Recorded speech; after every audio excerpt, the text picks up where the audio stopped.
there, it's Donna Dowell talking to you from Stratford Upon Avon. That's almost in the center of England, and it's the birthplace of William Shakespeare. And I kind of dropped the ball with my Worldschool parenting 30-day challenge video, but I'm trying to get back on the bandwagon here.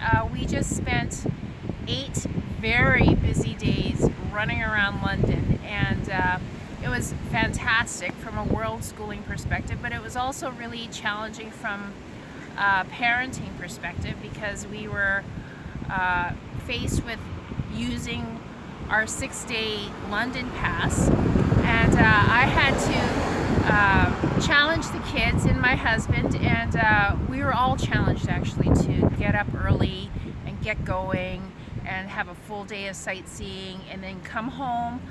The commute, if any of you have ever commuted in London, you'll know that commuting in London can be extremely challenging. Right now what's happening,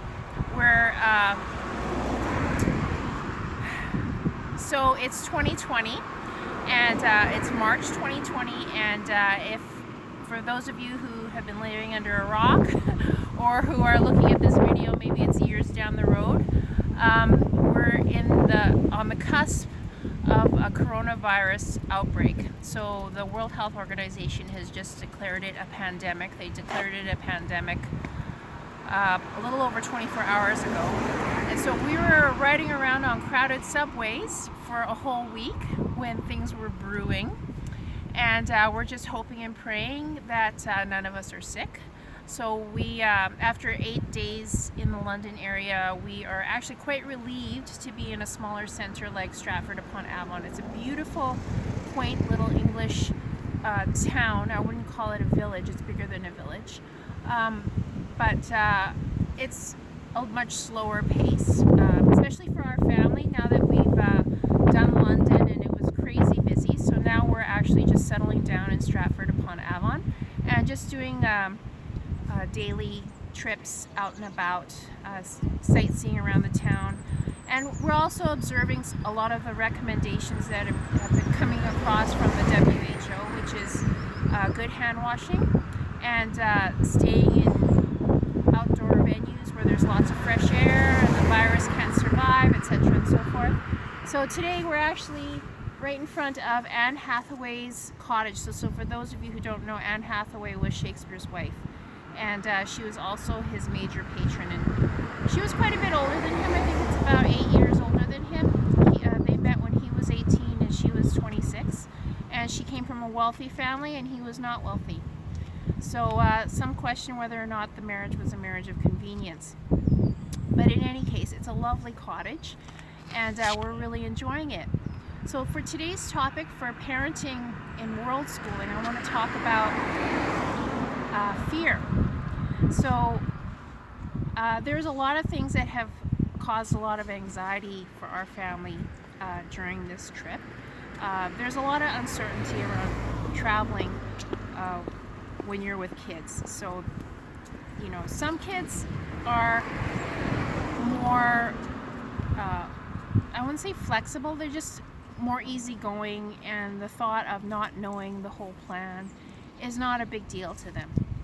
They can roll with it. And I found that when my kids were younger, they were much more capable of just kind of rolling with the punches, and they were sort of more oblivious to what was going on around them. And my husband and I were sort of bearing the brunt of all the planning and the logistics and the setbacks.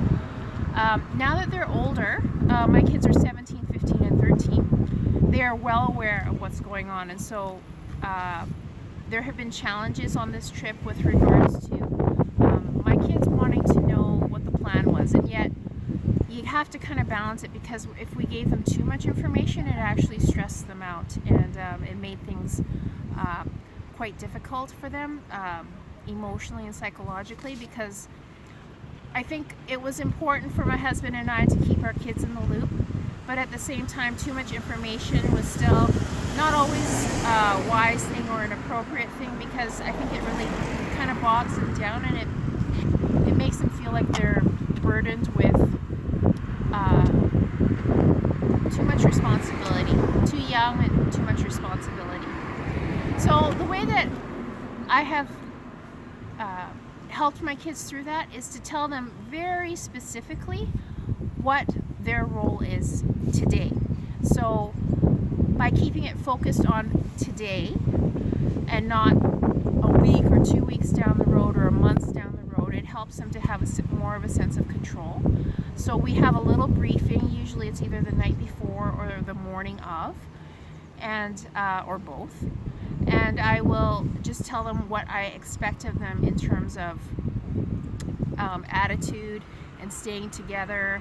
I will also give them a brief itinerary of what is happening for that day. I'll just review it and I'll go through it in sequential order. So for instance, when we were in London, I would say to them, okay guys, we're gonna get up and we're gonna try and get out of the house by 10 o'clock, which means that we'll get to the train station by 11. And then these are the sites that we're seeing today. We're going to Tower of London, and then we'll have a bite to eat, and then we'll come home. And I'm hoping that by giving them a concrete outline and telling them what the itinerary is, and because my kids are old enough now, they can actually comprehend what's going on that way.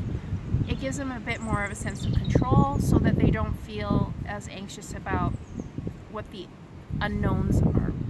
So in particular with this coronavirus, I have outlined with my kids good hand washing, not touching their face, and not using railings and that sort of thing. And I've tried to reassure them that because we're in a smaller center, we're just gonna lay low and not do as much sightseeing, which my kids are really happy about anyways because they're really tired.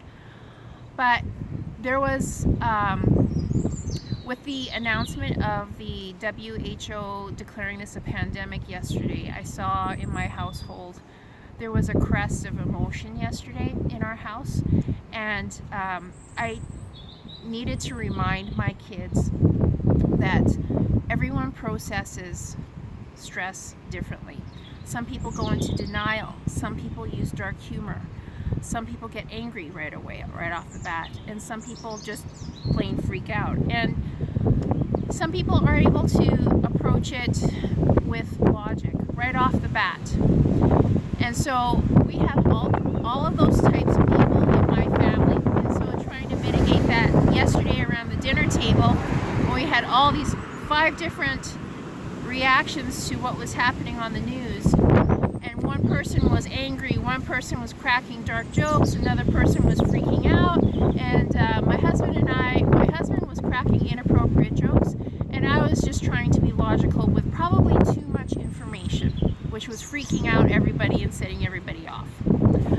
So anyways, just to say that it was a very interesting dinner last night. It was very challenging, and I basically at the end of the evening just let everybody go to their own corner and just kind of hibernate and be on their own. And I find that in my family, that is really important, to just give everybody space and to just allow each person to process what they need to process in their own unique way, because it's kind of useless to, if I'm a person who's like logical, to try and force my very angry child who's manifesting in terms of anger and not understanding why the siblings are processing things with all seriousness like it should be.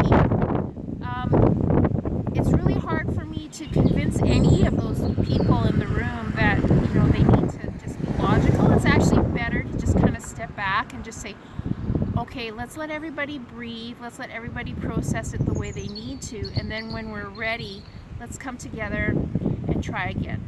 And again, I find that we're walking through the moment one-on-one with each child, with each member of the family, is really helpful. And so I spent a little bit of time with my son this morning. I spent some time with my youngest daughter last night, and today I'm spending time with my oldest daughter, who is my camera person today. Hello. Hi. And I've also decided that it's important to have these discussions with my husband, but with a quieter tone of voice and behind closed doors, and to only let my children know that what they need to know, because as they listen to my husband and I talk about all of the options in front of us and all of the choices that we have to make over the next month or so, whether or not we should return to Canada soon and whether or not we should forfeit our deposits on all of our Airbnbs, all of that sort of thing. And